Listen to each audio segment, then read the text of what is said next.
So today, I believe the Lord has something for you.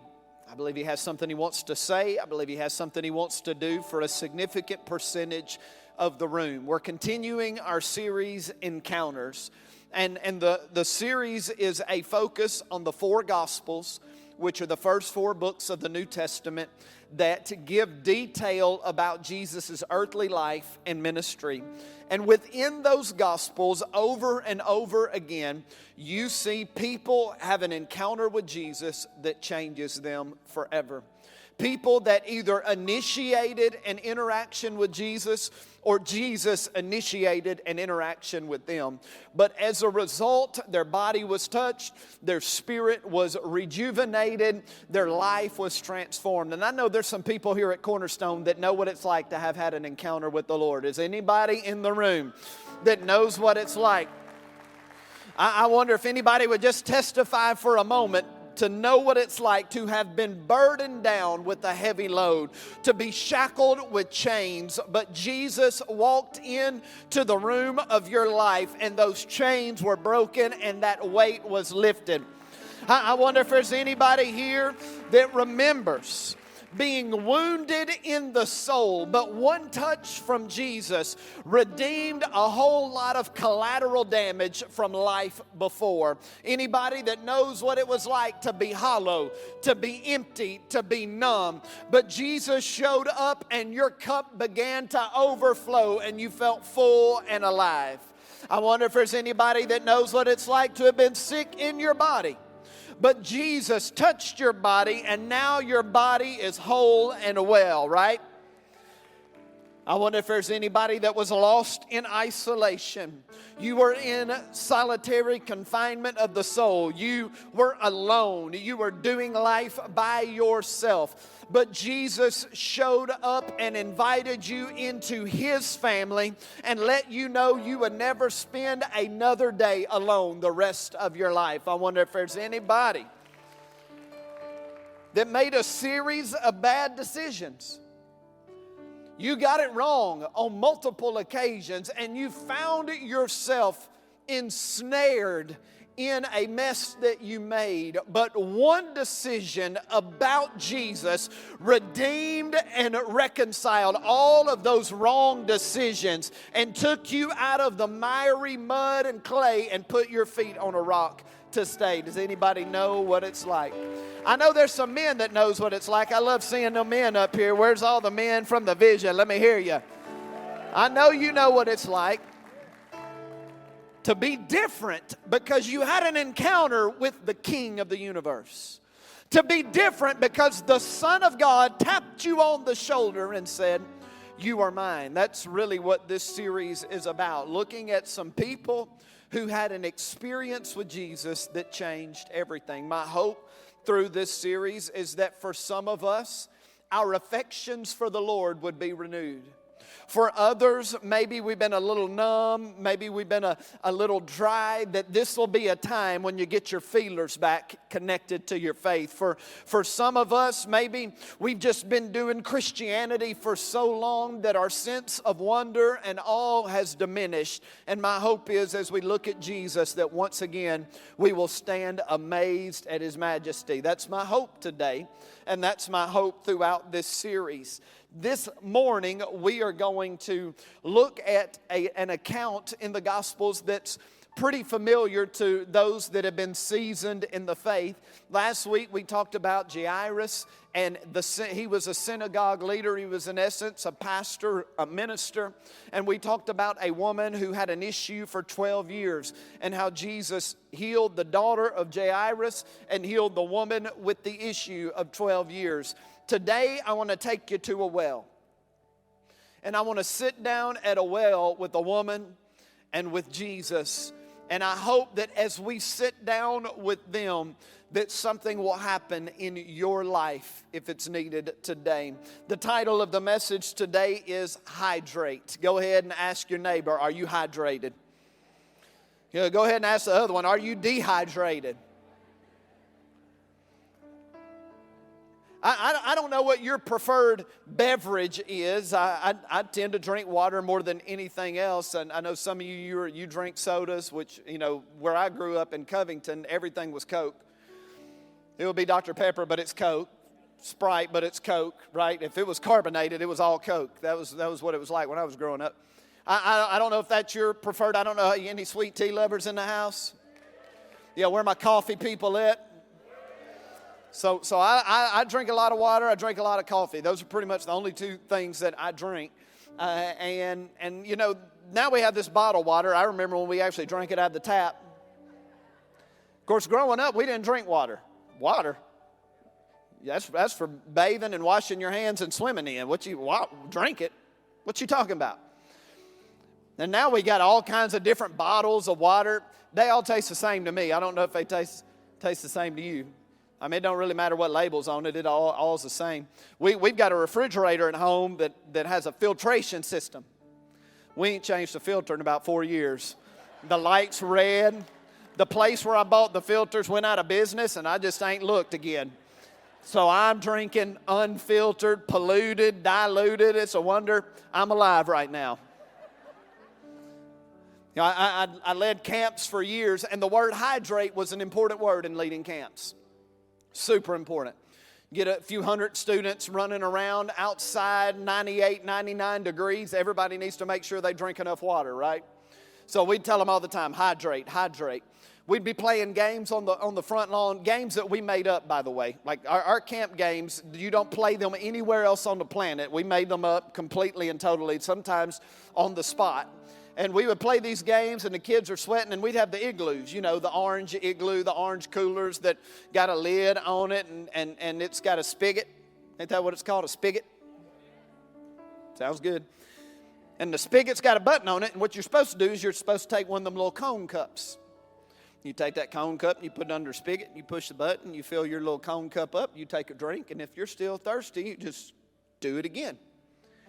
For some reason, kids and teenagers didn't quite know the rhythm a lot of times. And we'd look up, and one of them's done took the top off of it and got their head in it, like multiple times. Multiple times. Am I right, Truett? Multiple times. They put their mouth on the spigot. We had to go get some bleach water, get it all clean. But we wanted to keep them hydrated. I mean, water is life. Water is life. We understand that our body is predominantly comprised of water. The earth is predominantly comprised of water. Water is life. It is an absolute necessity. And today we're going to talk about water. We're going to talk about hydration. We're going to talk about being thirsty. So I want to read some text, and then we'll dive into the text that I read, and then we'll come back to the rest of the account later. It's John chapter 4, verses 3 through 9. So he, Jesus, left Judea and returned to Galilee. He had to go through Samaria on the way. Notice, had to go. Eventually, he came to the Samaritan village of Sychar, near the field that Jacob gave to his son Joseph. Jacob's well was there. One of these days, I'm going to preach on Jacob's well, and we'll have a good time. It's one of my favorite parts of this account, but I don't have time today. Jacob's well was there, and Jesus, tired from the long walk, sat wearily beside the well about noontime. Say tired. Say wearily. That's not easy, is it? Could have just left it at weary, but we had to get the ly in there, wearily. Sat wearily beside the well about noontime. Soon a Samaritan woman came to draw water, and Jesus said to her, "Please give me a drink." He was alone at the time because his disciples had gone into the village to buy food. The woman was surprised, for Jews refused to have anything to do with the Samaritans. So she said to Jesus, "You're a Jew and I'm a Samaritan woman. Why are you asking me for a drink?" I want to pray and then we'll move. Lord, I ask that you would settle among us. I ask that as I speak, that streams of living water would begin to flow through this sanctuary. Lord, that while I'm talking, I ask, Lord, that you would make an announcement to the deepest places of our heart that you're here and that you're present. I ask that over the next few moments that there would be a great grace and a great mercy in the house. And Lord, I ask that there would also be a great honesty. And Lord, that you would minister to us in this space today. In the name of Jesus, amen. So you see the end of the text that I just read, and the woman acknowledges that I am a Samaritan, and acknowledges that Jesus is a Jewish man, and makes the note that you and I shouldn't be having a conversation. That based on all cultural norms, based on all societal cues, you and I should not be in dialogue right now. And as you read the Gospels and even different parts of the Old Testament, you will note that there seems to be enmity. There seems to be some bad blood between the Samaritans and the Jewish people. And I'd like to just for a moment give a little history behind that. In part just because I think when you come across it later on in your readings, you'll know this is what was going on. So Samaritans and Jews were at odds with one another, and it has a lot of deep history. It starts in the Old Testament when the nation of Israel, the people of God, suddenly divide into two kingdoms. There was a northern kingdom that kept the name Israel, and there was a southern kingdom that took on the name Judah because it was of the tribe of Judah.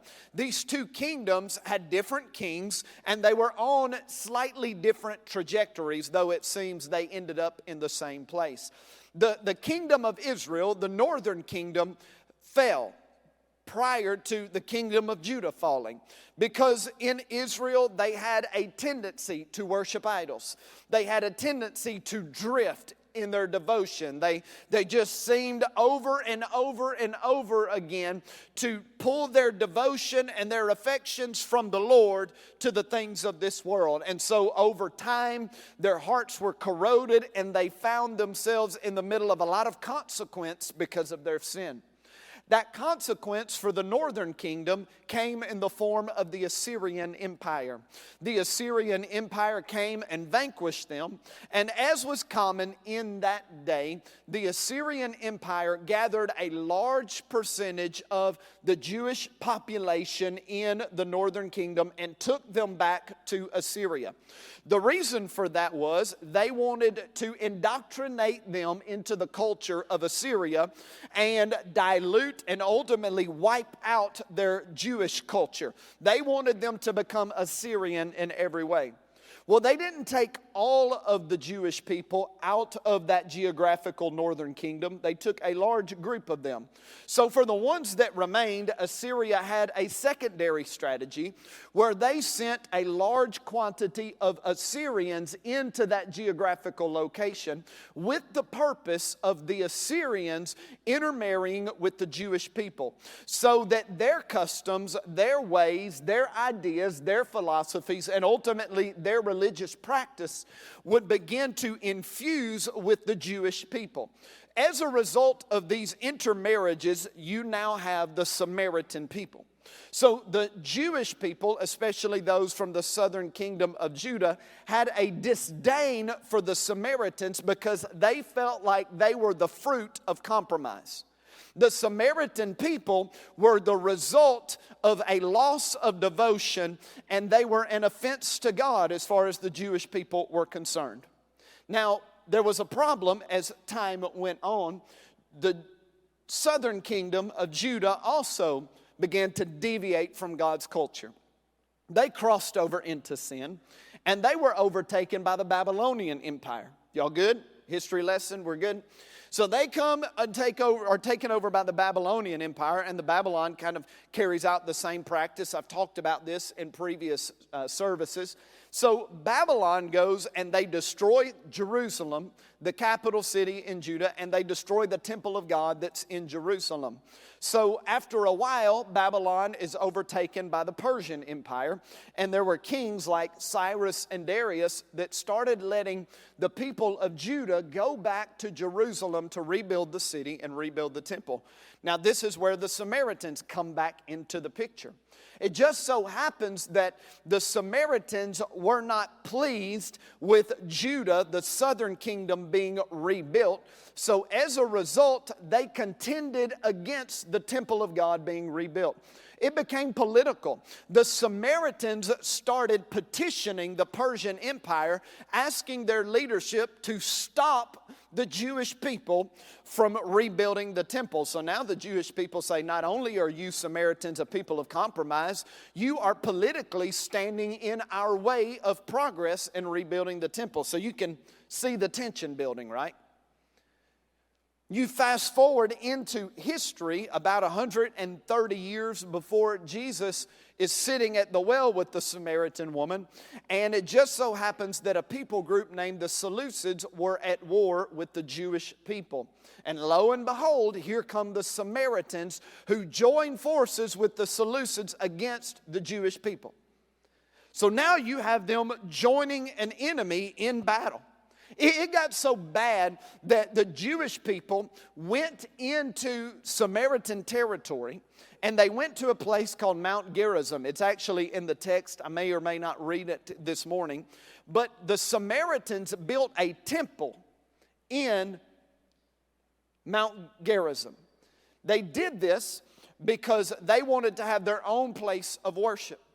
Because they believed in the first 5 books of what we call the Bible, the Torah. They held on to that part of their Jewish faith, and then they took a bunch of Assyrian paganism and brought it into their faith, and they thought, well, we're going to have our own temple. So the Jewish people go to the temple that the Samaritans have built, and they destroy it. To get them back, the Samaritans go down to the Jewish temple in Jerusalem, and they put a bunch of bones of dead bodies all through the temple to defile it. I mean, this is a holy war, if you will. It's political. It has become ethnic in orientation. Bottom line is, these people did not like one another. And here Jesus sits down with somebody he's not supposed to be sitting down with. And he's having dialogue with someone he's not supposed to be having dialogue with. As a matter of fact, if you go ahead a little farther into verse 27, it says, just then his disciples came back. Remember, they were getting food in the city. They were shocked to find him talking to a woman. But none of them had had the nerve to ask, what do you want with her? Or why are you talking to her? So they were shocked on 2 levels. He's talking to a Samaritan. And then he is talking alone with a woman, which would have been forbidden for a rabbi. So everything about this conversation is scandalous. Everything about this conversation comes across as irreverent. But this Jesus that we know is willing to sit down with people that everybody else says you ain't supposed to sit down with. This Jesus that we know is willing to sit down with compromised people. He's willing to sit down with people who are the result of the mingling of the things of God and the things of this world. He's willing to sit down with people that everybody else thinks he don't need to have a conversation with. That's who this Jesus is. He sits down and he starts talking. I love that the disciples, they didn't like what was going on, but it says they didn't have the nerve to ask. I love that. I think it should be noted that even though the disciples had walked with Jesus, they still had held prejudices in their heart. That even though they were walking with Jesus, their thought life was not fully in alignment with Jesus. It's possible to walk with Jesus, but some of your soul not be caught up yet. It's possible to walk with the Lord, but hold on to some ideas and ideologies that are more soaked in worldliness and fleshliness than soaked in the Spirit of God. But fortunately for these guys, they had something that we don't often have. They had the ability to keep their mouth shut. You know, in present day society, being quiet is a lost art. Right? You know, it is possible to not share our opinion. I mean, y'all got, no, nobody want to talk now. It is possible to not. It's possible. I think we would be well served sometime to keep our mouths closed and our fingers still, and let's just wait. Let's watch, let's listen, and let's see what happens. Because you just never know when God's at work. You never know when God is active and on the scene. They had enough sense to not say anything. You know, there are a couple of details in the text that I really like, that intrigue me, that pull my attention. And really the whole text is filled with symbolism. You know, Jesus is having a conversation, and there are some very natural elements to the conversation, but this thing is deep with symbolic meaning. One of the areas that I find intriguing is that it says Jesus was tired from a long walk, and he sat wearily beside the well. So I did just a little bit of research, not a ton, but it's varied in thought as the exact mileage increment between Judea and where he landed and stopped in Samaria. But most things I came across indicate that it was a 30 to 40 mile walk to get to Samaria. And it would have been a safe bet, because he met with her at noontime at the well, that he got up at dawn and started walking. He might have been walking 5 to 7 hours that day. So it's no wonder that he was tired. It's no wonder that he needed to have a seat. It's no wonder that he needed something to drink. I have developed an enjoyment with hiking. Michelle and I, we really like to go on hikes, and we like to drag our kids along. They love it. We like to go on hikes, and one of my favorite things about going on a hike is that you get to a point where you would normally stop, but you don't have the luxury of stopping. So we went on a hike a few weeks ago in Gatlinburg. We were planning on going on this one hike that we had done a little bit of research about, and it looked manageable for us as a family. But as we were going through the mountains and we got to that area of hiking, every parking spot was filled.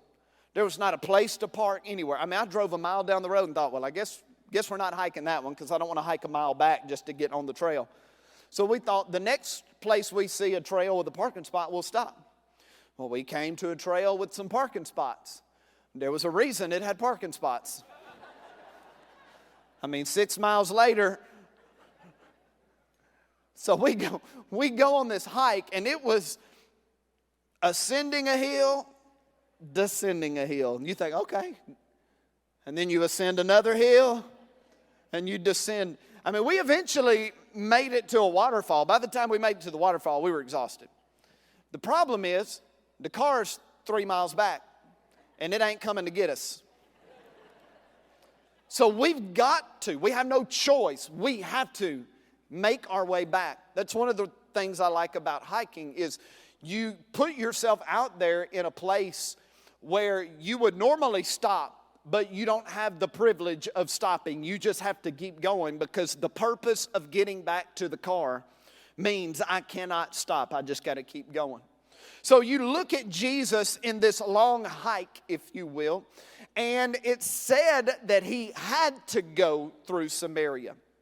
But one thing I didn't tell you about the Samaritans and the Jewish people is that oftentimes the Jewish people would go a different route and navigate the Jordan River just to avoid going through Samaria. It would have been expected for Jesus and his disciples to take a different route, never coming to Samaria. But Jesus had somewhere to be. And Jesus was willing to exhaust himself, because there was purpose on the inside of him. And that purpose that was on the inside of him would not let him stop. And even though he wore himself out, even though he was fatigued, even though he exerted to the point of needing something to drink, he was going to get to that well to sit and wait on that woman. Some of you need to know today, it don't matter who you are and what you've done. It doesn't matter how mixed and mingled your religion is. It doesn't matter mistakes that you've made.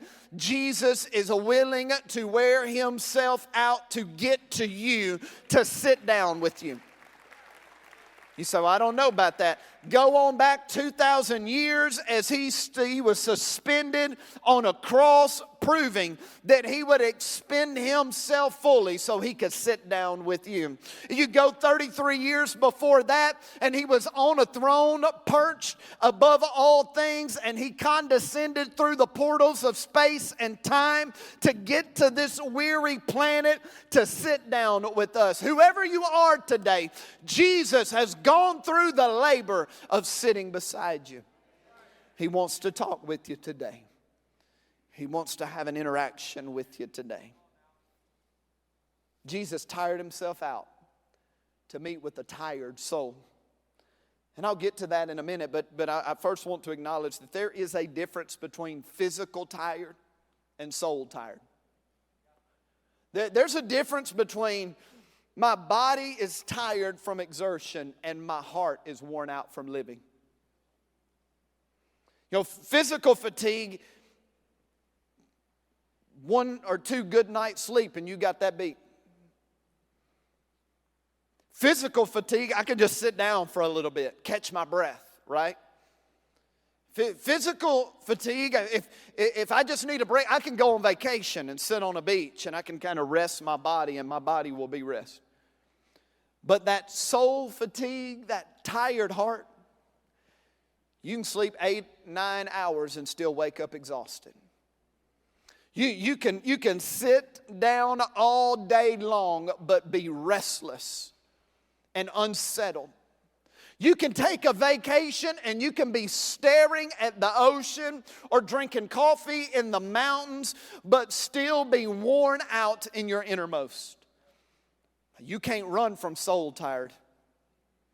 You can't vacation from heart fatigue. Like there's something else that you need. So Jesus starts pushing in the conversation. It says in verse 10, Jesus replied, if you only knew the gift God has for you and who you're speaking to, you would ask me and I'd give you living water. But sir, you don't have a rope or a bucket. And this well is very deep. Where would you get this living water? He's starting to talk about spiritual things. He's starting to talk about the inner workings of her heart, and she's still just talking about all of her natural world. Doesn't that happen a lot? God's trying to do something in here, and all we can talk about is everything out here. God's trying to stir something in us, rejuvenate something in our inner man, our inner woman, and all we can talk about is the bills or what that person did or why this isn't coming together. Sometimes you've got to stop talking about all of that and let Him talk to you right here.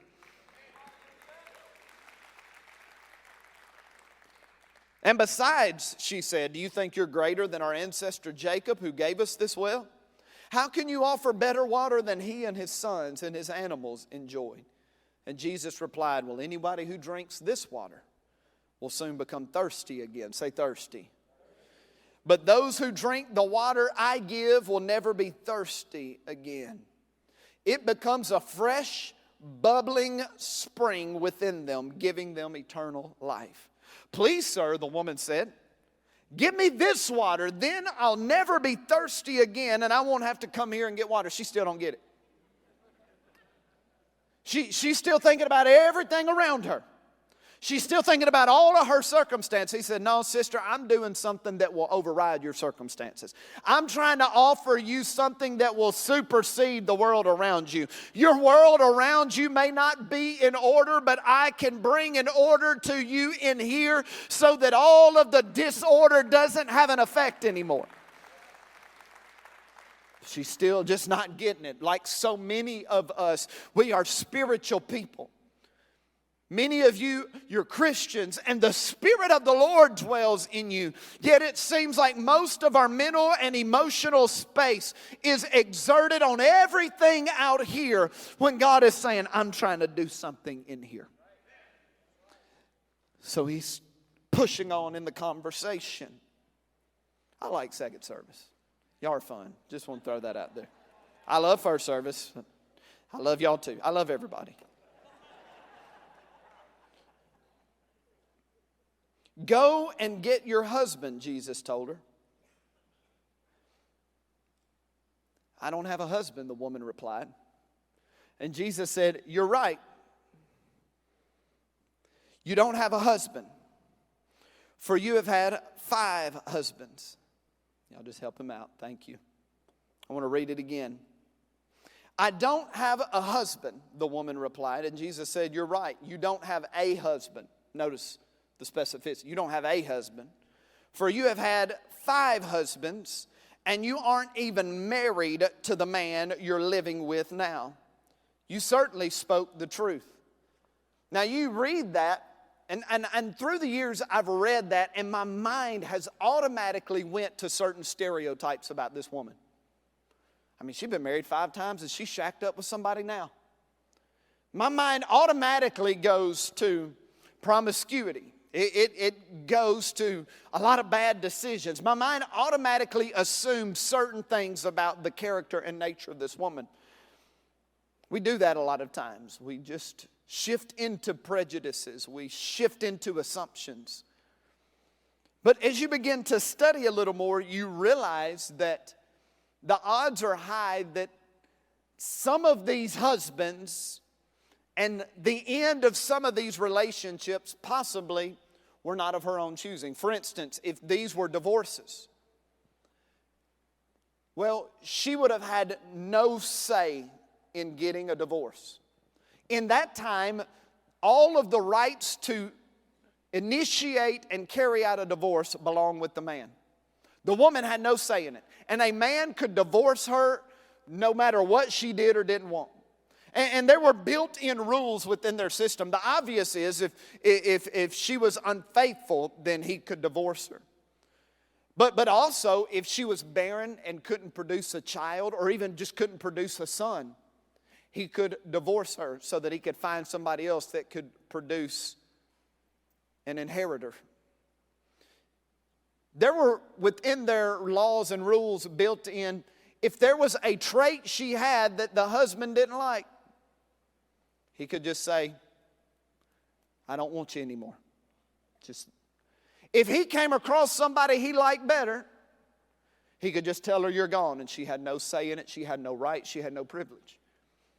Now that's just if those marriages ended in divorce. It's possible some of them ended in death. That maybe 1 or 2 of those husbands died. I mean, we don't know. She might have killed them.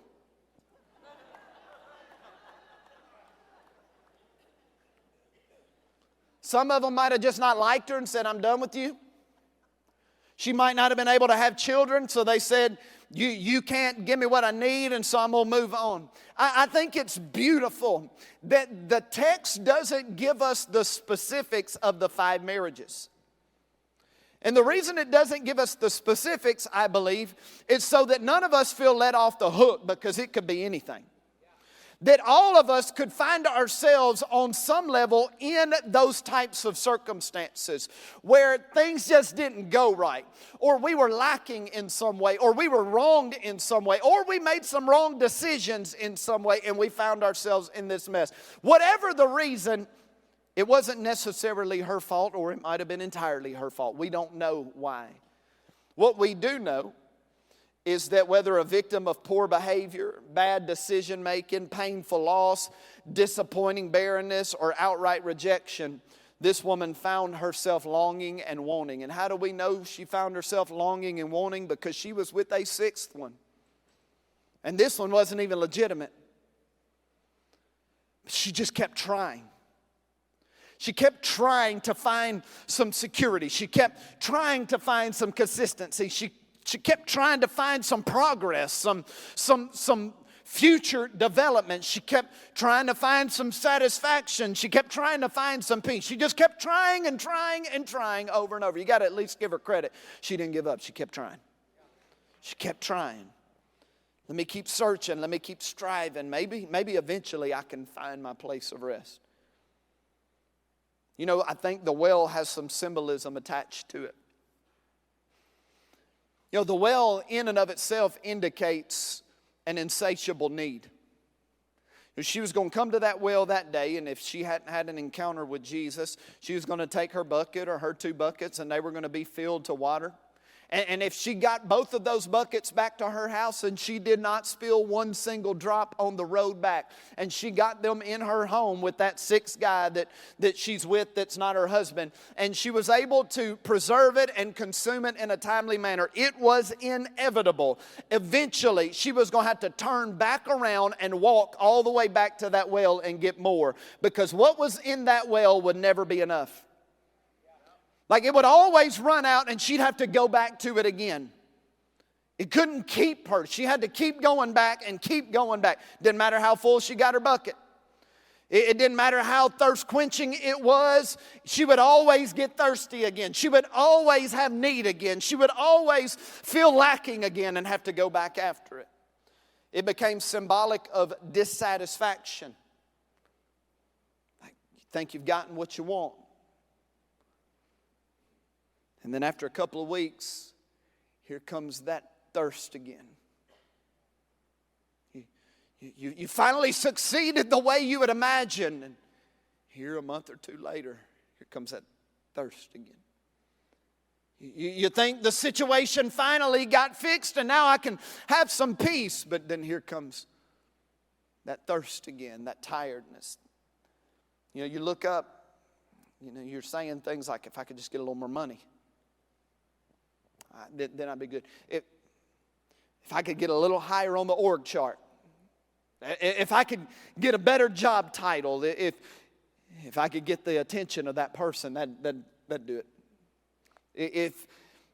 If I could get into that house. If I could get out of this house and into that house. Never mind the housing market. Maybe if I have another child. Maybe that'll do it.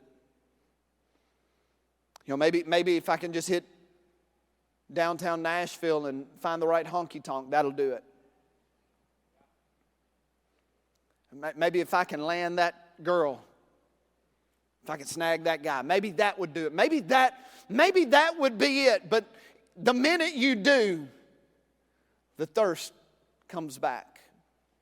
The desire, the need to go back to the well comes back.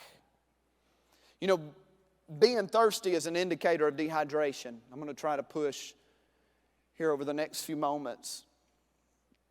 Doctors will say that if you are thirsty, then you're already into the dehydration process.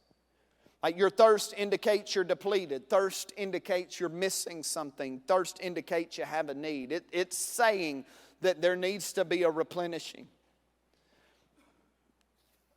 When you're dehydrated, physically it takes a toll. One of the symptoms of dehydration is dizziness and confusion. I mean, for some of us, we're just tired. We wonder why it's not working. We've been chasing this and we're wondering why it's not coming together. When you're dehydrated, if it's too deep of dehydration and it lasts too long, your kidneys are harmed. Now, I'm no physician, but my basic understanding is your kidneys are responsible for helping flush your system out. And if your kidneys aren't functioning well, toxins are being held in your body instead of being flushed out of your body. When you're thirsty and when you're tired, if you're not careful, stuff that doesn't need to stay in you will settle in you. Stuff like fear, stuff like anger, stuff like anxiety, jealousy, disappointment, unforgiveness. It'll just settle. And when you're dehydrated, your heart rate and your blood pressure increases. Stress elevates. When you're dehydrated, your skin dries and wrinkles. You lose some of your youth, your vitality, your zeal, your energy, your enthusiasm. When you're dehydrated, your physical capacity to perform decreases by 20 to 40%. When you're dehydrated, you'll cramp up. I mean, you watch a sporting event and an athlete who's gifting his physical body, her physical body, that gifting is for them to excel, to accomplish. But they'll go to do something that's always worked for them, but because they're dehydrated, the thing that's always worked, their skill cramps up and seizes up and they can't push. You know, for some of us in the room, there was something, a skill God gave us that used to work, and for some reason it feels like it's locked up. Maybe you're dehydrated. Maybe you're thirsty. The most common evidence of dehydration is you just become fatigued. If the worship team will come. You become tired. Whether because you've been chasing something and you've done gone to that well so many times and you made that walk so many times, it's just worn you out. Or you've gotten so much stuff going on around you that's exhausted you. Some of us today are tired. And I'm not talking need a nap tired. Some of you, your sleep is plagued. Some of you are tired in here. You're worn out. Some of you are numb. You used to lift your hands and worship, and we'd sing a song talking about show me your glory or rest on us, and your heart would swell and tears might fill your eyes. There'd be a passion that rises up on the inside of you, but it's been a long time since you felt alive. You know, some of us are just worn out because life hasn't gone the way we thought, and we've been trying and we've been trying and we've been trying and we've been trying. I mean, this woman went from one relationship to the next, just trying. But it wasn't until she met the seventh man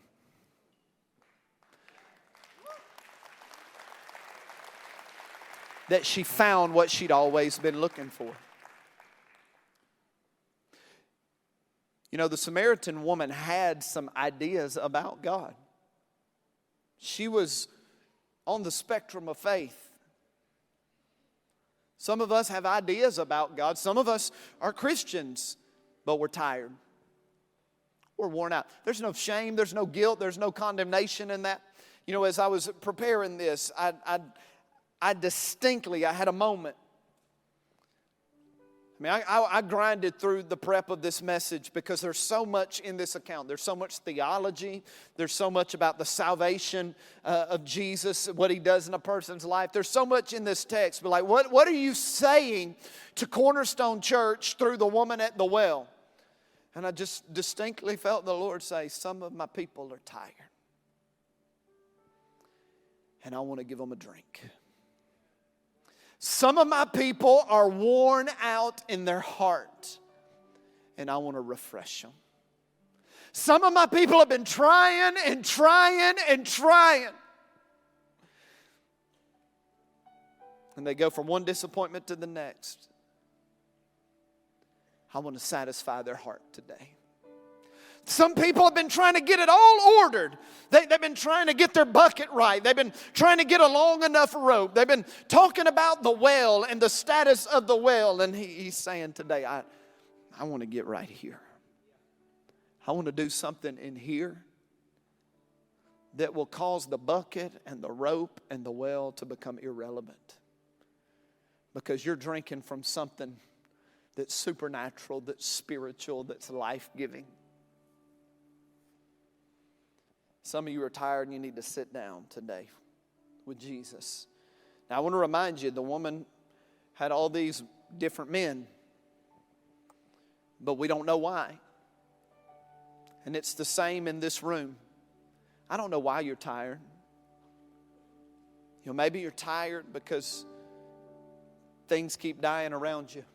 I mean, through no fault of your own, your circumstances just don't line up. They don't add up. They don't go the way you want them to. They haven't gone the way you'd hoped. And you don't know what to do. You just are tired.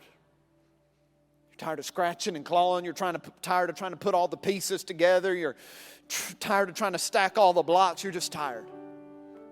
Maybe, you know, the woman went through these relationships because she was just simply rejected. Maybe some of you are tired because you're just tired of being rejected. You're tired of not being appreciated. You're tired of not being elevated. You're tired of not being valued. You're tired of not being treated with dignity or honor or respect. I don't know. You know, possibly the woman went through all of these men because she kept making bad choices.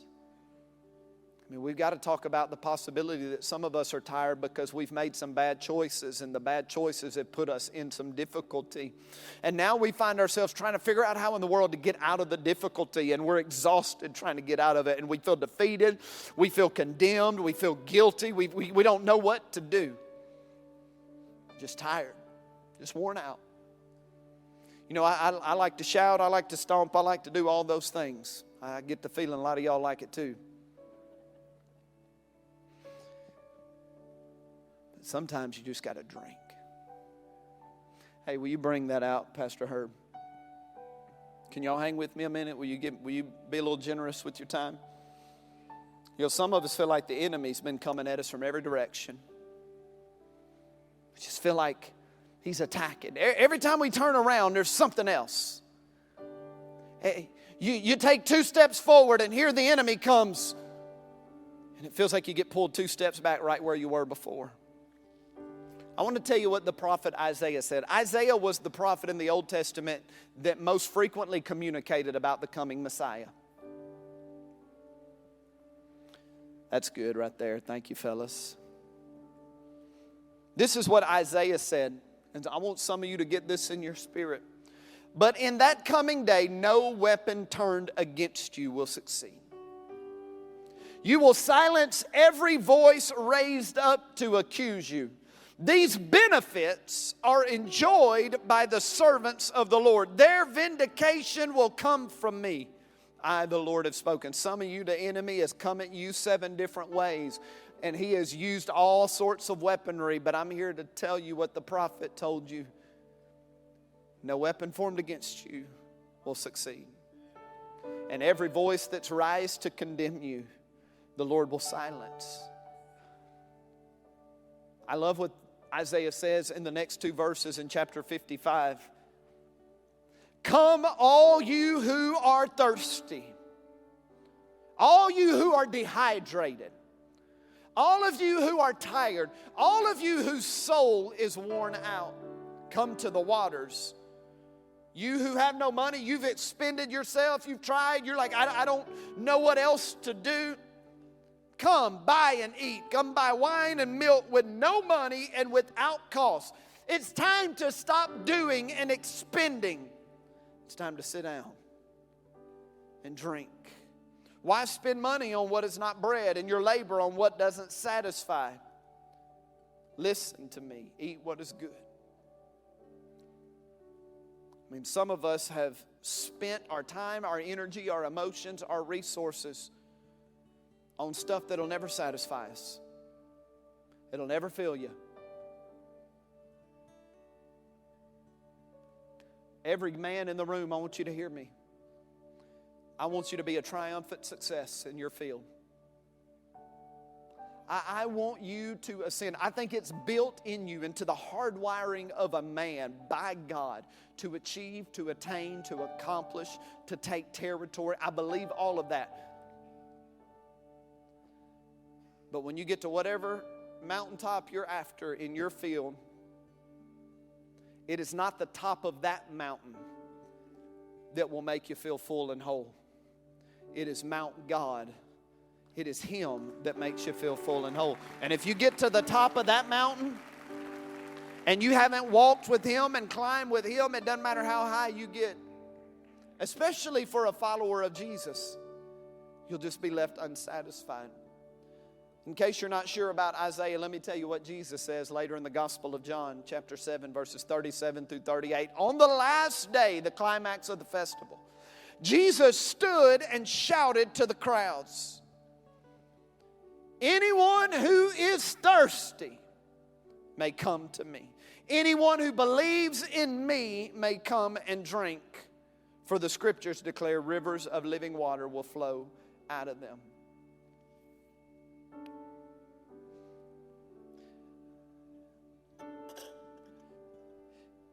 I think some of you in this room are tired. Some of you put on a good face because you have to, because your family needs you to. Your position in the church kind of demands it of you.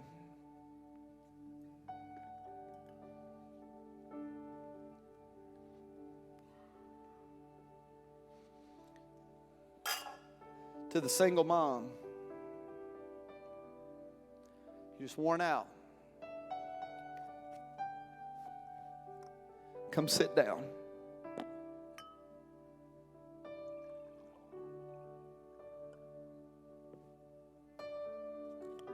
And take a drink. To the single dad who sees your kid spiraling and you're worn out and don't know what to do, come take a drink.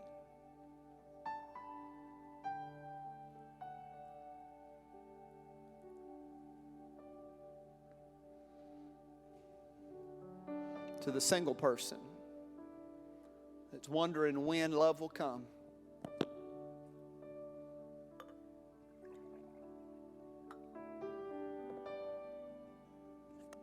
come take a drink, because he's the one that'll satisfy.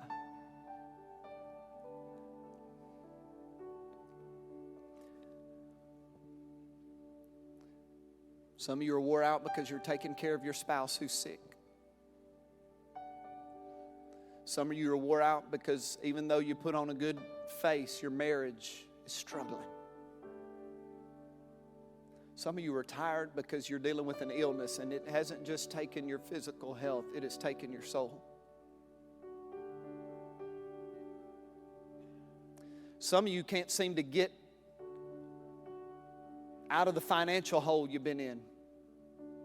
I mean, there's some of you have credit card debt from when you were 22 years old, and it's still taunting you.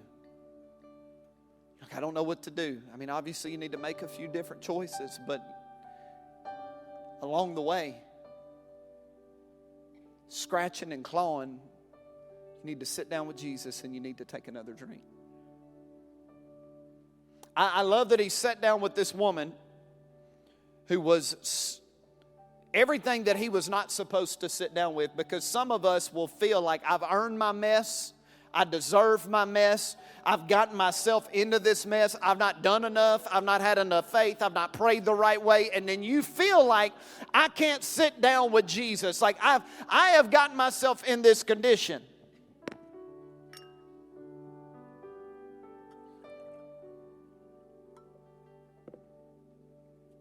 Samaritan, come drink.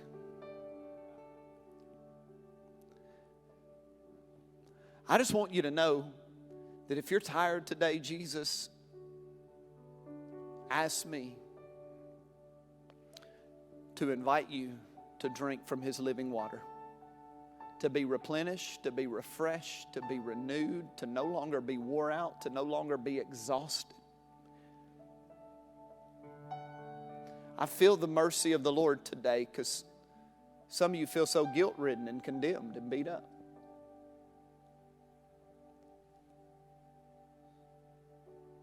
Some of you have been, and don't take this as me condemning you, but some of you have gotten so distracted by your circumstances that it's been a while since you really sat down with Jesus and drank from his goodness and his presence.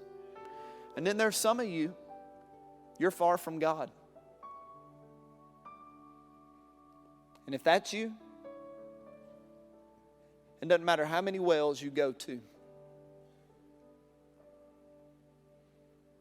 You'll go to those wells, you'll come back, and you'll eventually have to go back again, and they'll never do it. But Jesus is the well that never runs dry. He's the one that's enough. So take a drink.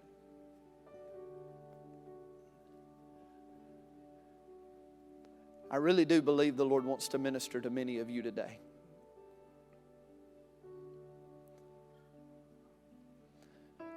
But if we're just being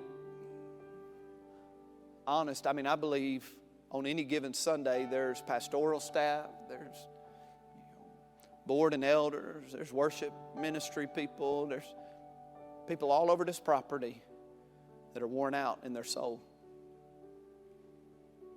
So just in case you were thinking, well, this ain't really for me. Tired is tired.